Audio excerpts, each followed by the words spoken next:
Hi, and welcome to the Wellness and Pregnancy class.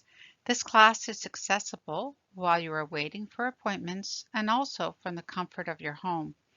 We encourage you to watch this more than once and to include your support people. IWK Health is committed to making sure everyone feels included. We have a diverse community, and that diversity is respected and celebrated. The Health Center will make every effort to meet your needs, and please don't hesitate to let us know what we can do for you. IWK Health is located in Mi'kmaq, the ancestral and unceded territory of the Mi'kmaq people, and we acknowledge them as the past, present, and future caretakers of this land. This class is focusing on the early stages of your pregnancy and an introduction into how your care may look, what information is important to know, and how to make decisions to suit your individual needs.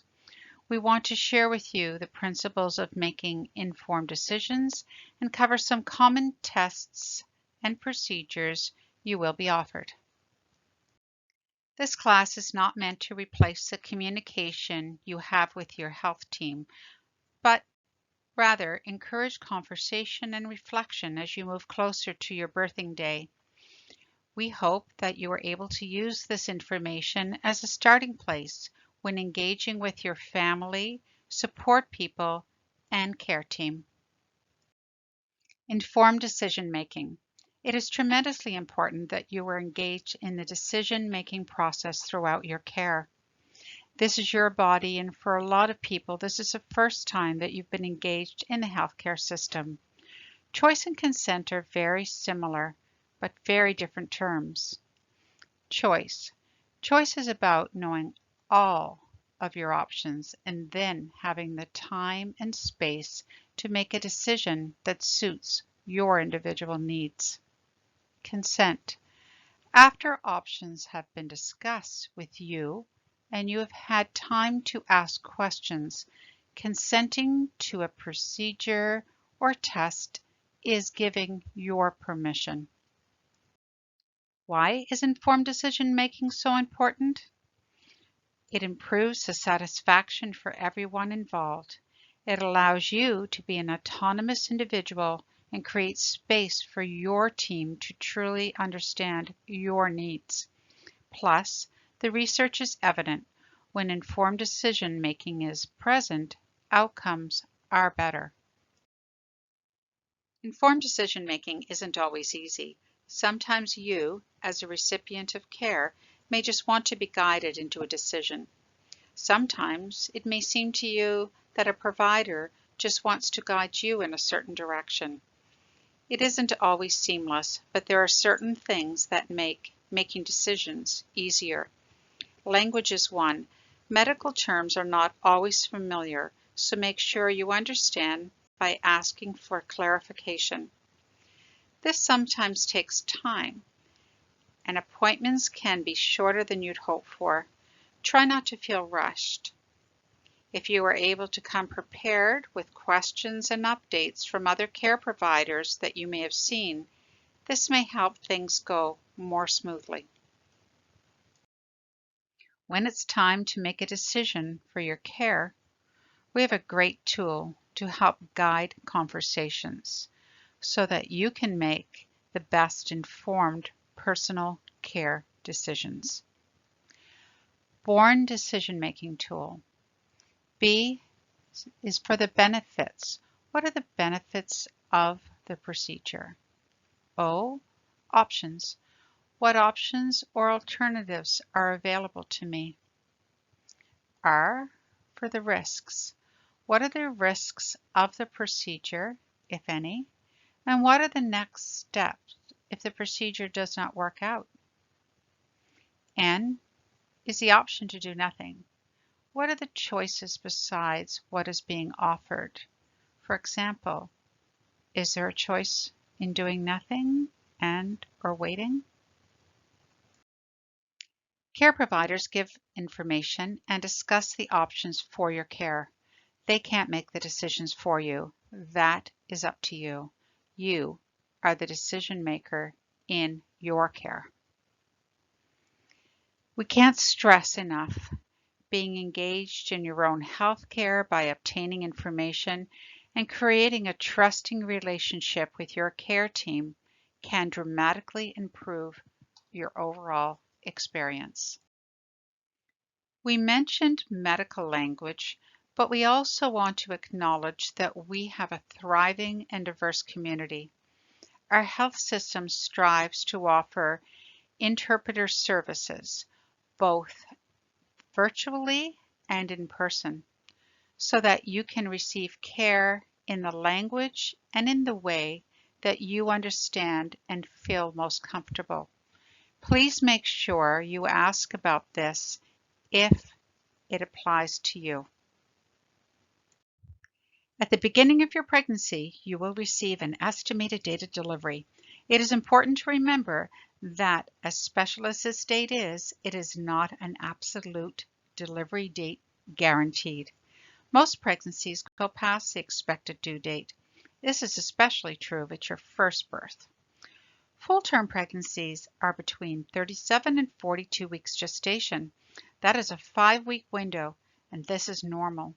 Start to look at your expected due date as just that, an estimate, and try to trust that your body and baby will be ready when they are ready. Now it's time to review what your care will look like. Maybe you'll be watching this video before your first prenatal visit, or maybe you have already had a few visits. Either way, this should be helpful to know what is coming. Your visits may be in a community clinic or a health center. You may see a registered nurse depending on where you are receiving your care, but you should always see a primary care provider. This is either a family physician, midwife, nurse practitioner, or obstetrician. Your visit schedule will be tailored to you and your needs, but in general, you will be seen every 4 to 6 weeks until you're around 28 to 30 weeks, and then you will be seen every 2 to 3 weeks, and then weekly at the end of your pregnancy. At each visit, there are routine checks like blood pressure, weight, measuring the growth of your baby, and listening to the fetal heart rate. All of these checks, like anything during your pregnancy, are your choice, and you should understand why they are being offered. This is also a time to check in on what may be happening in your life and what you may like to talk about. The providers will have updates for you on any testing that you may have had and what to expect in your future visits. This is sharing information and creating trust. If you are open to your care team, they can meet your needs much better. So as you navigate the next several months, here are a few tips to help out. Plan your questions before you arrive from reading you may have done or information that you have gathered. Bringing a friend, your partner, spouse, doula with you for support is always nice. They get to share the experience and they help you remember some of the information that you have heard. Waiting can be a bit longer than you would have expected. You can become hungry or thirsty, so please feel free to come prepared with a snack and also to let your care providers know if you need anything to make you more comfortable. One of the checks that occur during your prenatal appointment is weight gain. Please remember that it is normal to gain weight in pregnancy. Healthy weight gain is very individualized and can be influenced by such things as your pre-pregnant weight, if you're experiencing some nausea and vomiting, or if you're expecting more than one baby. Please discuss your weight gain goals with your care provider. If having your weight checked concerns you, talk about your options and remember you are in charge of your care. What to eat and what to do. In general, a well-balanced diet of whole foods. This means foods that you can recognize and haven't been overly processed. This can be challenging with food costs rising, so talk to your care team about strategies. Also, we have a couple of slides on exercise to let you know all about the fact that motion is very important, and if routine exercise is not part of your life, it is an excellent time to start. It is safe to exercise in pregnancy. Continuing your pre-pregnant routine or even starting a new one is encouraged. Physiotherapists can help with developing or modifying routines, so don't hesitate to ask if this is something you are interested in. Walking is always a good place to start.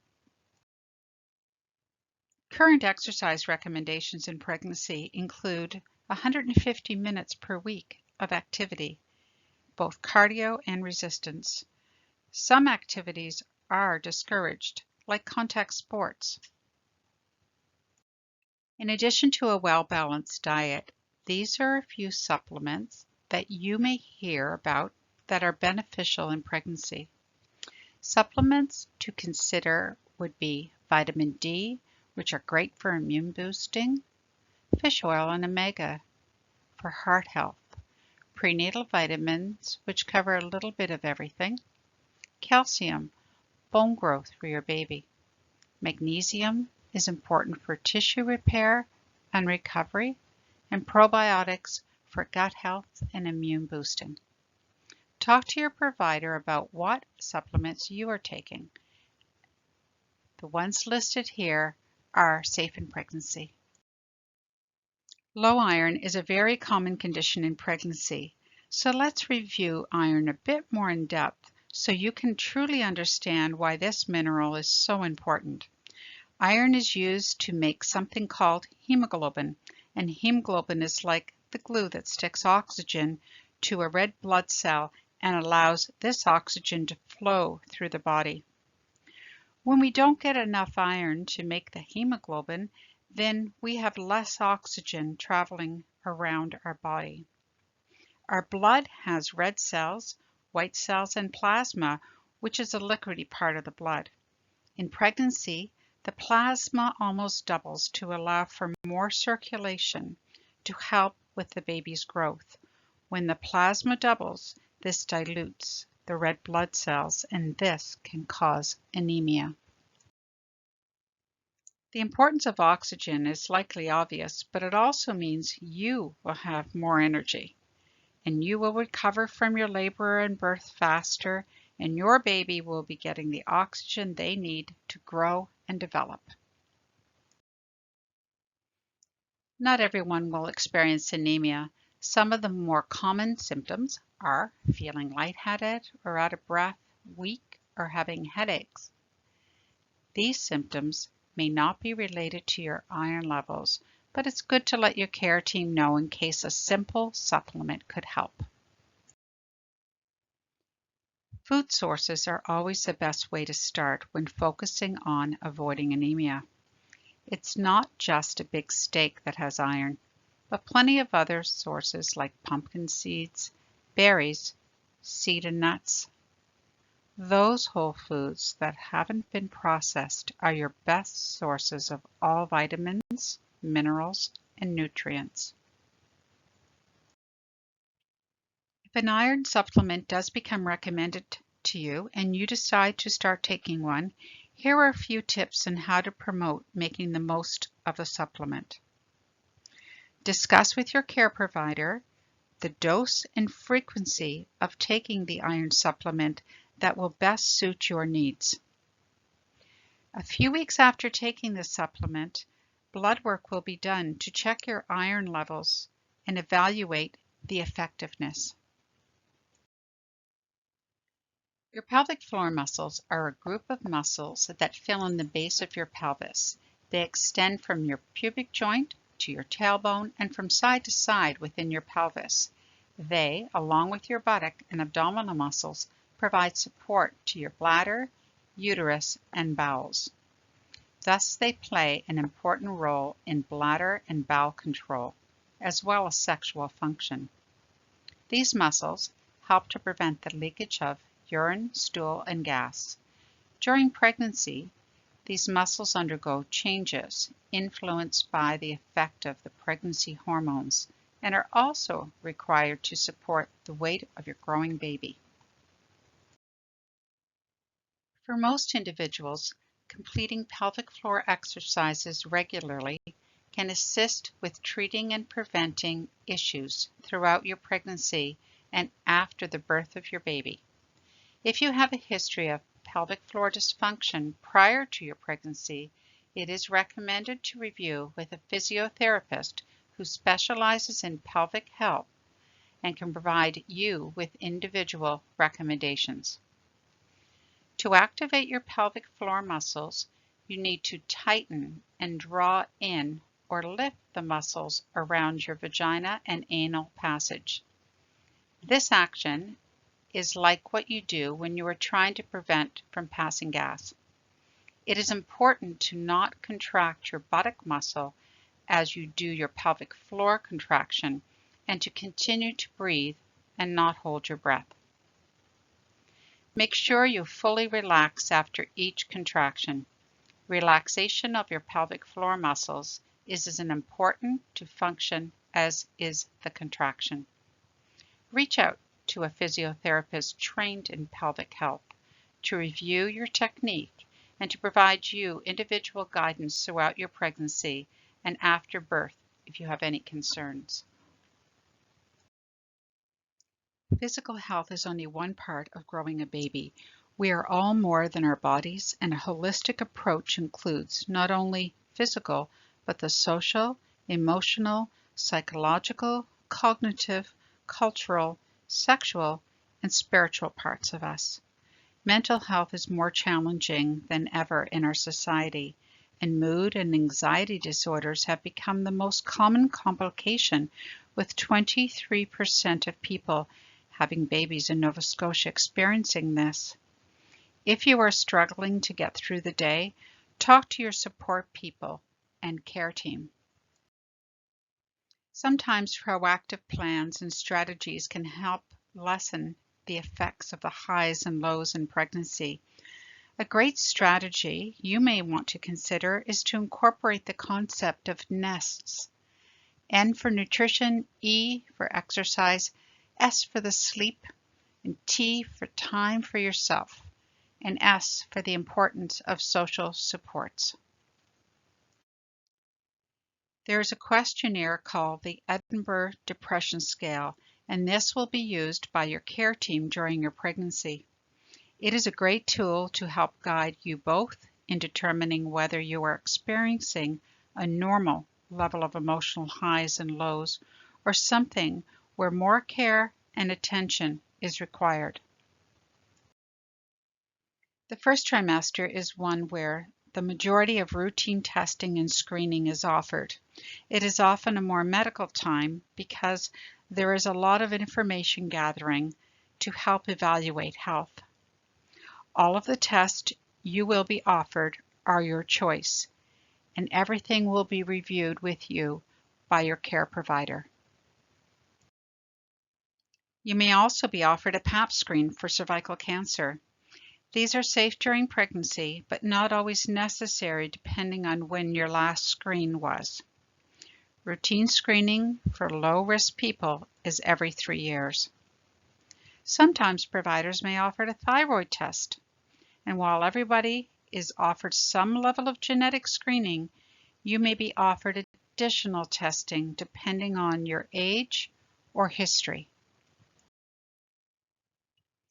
Maternal serum testing, or MST, is a blood test that is completed in 2 stages. Between 9 to 13 weeks plus 6 days gestation, and again between 15 to 20 weeks plus 6 days gestation.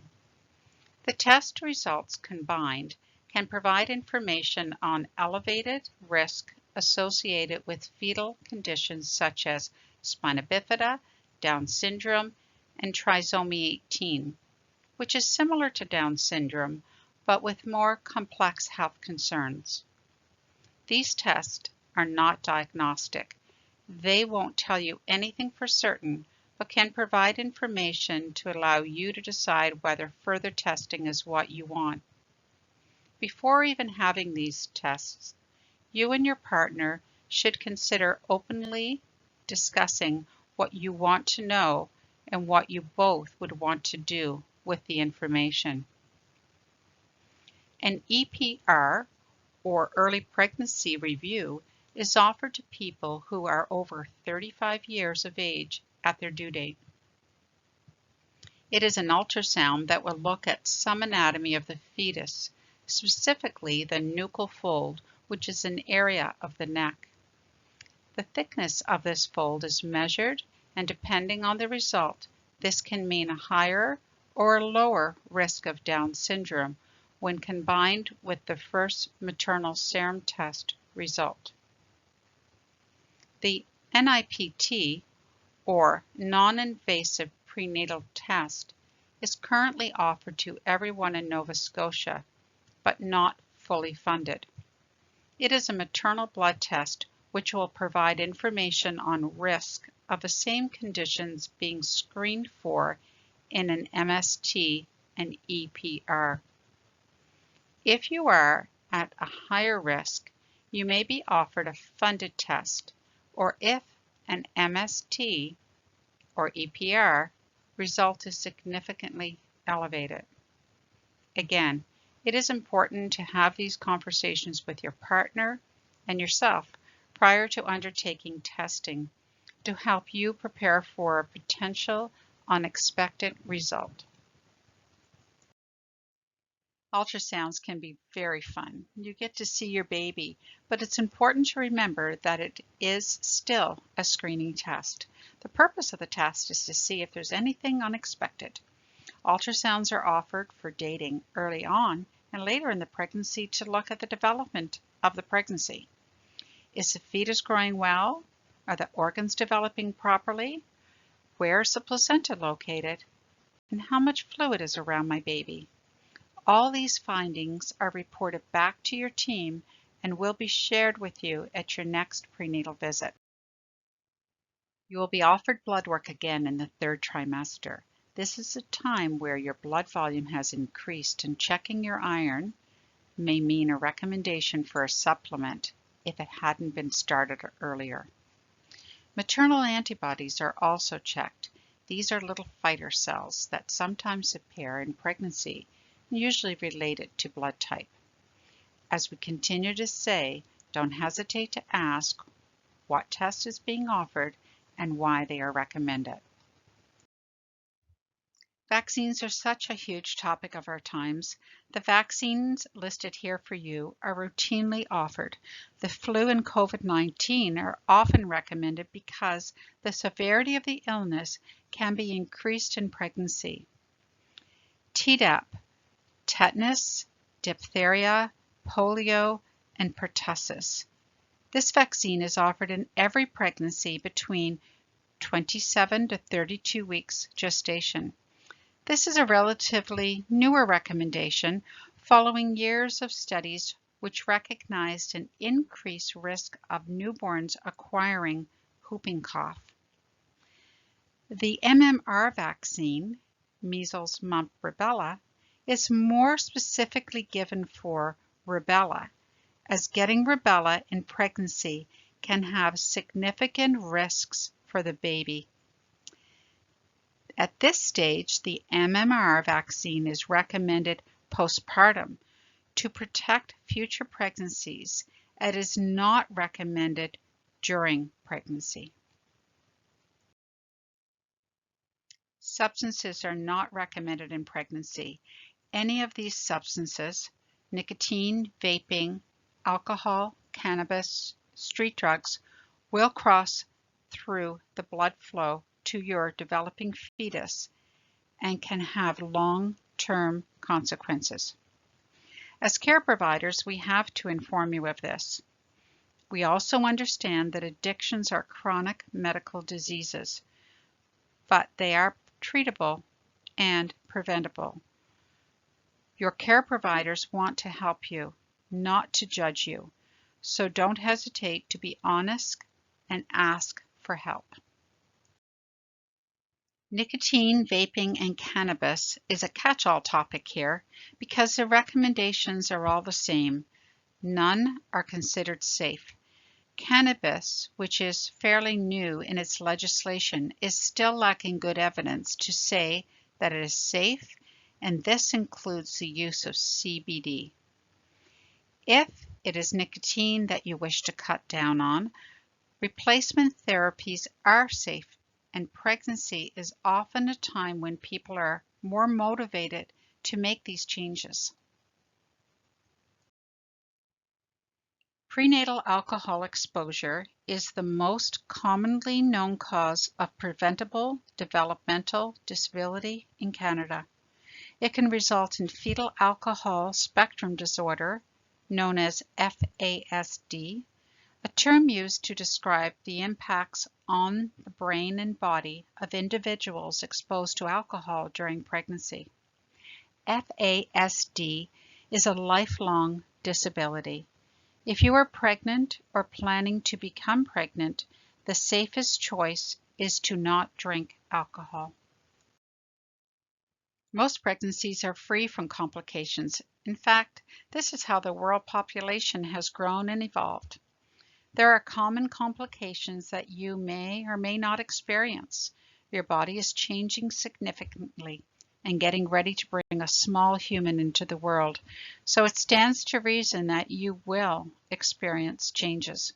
Common discomforts are nausea, backaches, headaches, poor sleep, mood changes, and an impatient bladder. If any of these seem more severe than they should be, chat with your provider. Usually, you need to listen to your body and rest when you need. Exercise frequently and be kind to yourself. While most pregnancies move along without major concerns, sometimes complications will arise. The most common ones are being watched for during your routine prenatal care, such as blood pressure and fetal growth. Diabetes has become more prevalent in our communities, which is why testing is offered at the beginning and middle of your pregnancy. Just because you may start to experience some of these conditions doesn't mean your labor and birth can't be normal. Most of the time, once a baby is born, these conditions go away immediately. A recap and reminder of how to move forward with your prenatal care. Before you have your next visit, think about the questions you want to ask. Consider what you are reading and seek more information on some of the best resources. If you have any complications, ask questions so you are the best informed about how these may affect your pregnancy and what may happen next. In summary, this is such an exciting time. There's so much to learn, but also to trust in yourself and in the support people around you. Wellness in pregnancy is not just about weight gain and baby movements. This is a time to focus on you and being the best you can be, strong, healthy, and ready for the next stage of your life. Talk to your care team about your needs and how we can help you. And don't forget, you are the decision maker in your care. We are a small group of providers who are passionate about informed decision making and patient education. Please don't hesitate to provide feedback about this class and others that you may have accessed. We want to provide the best information to meet your needs.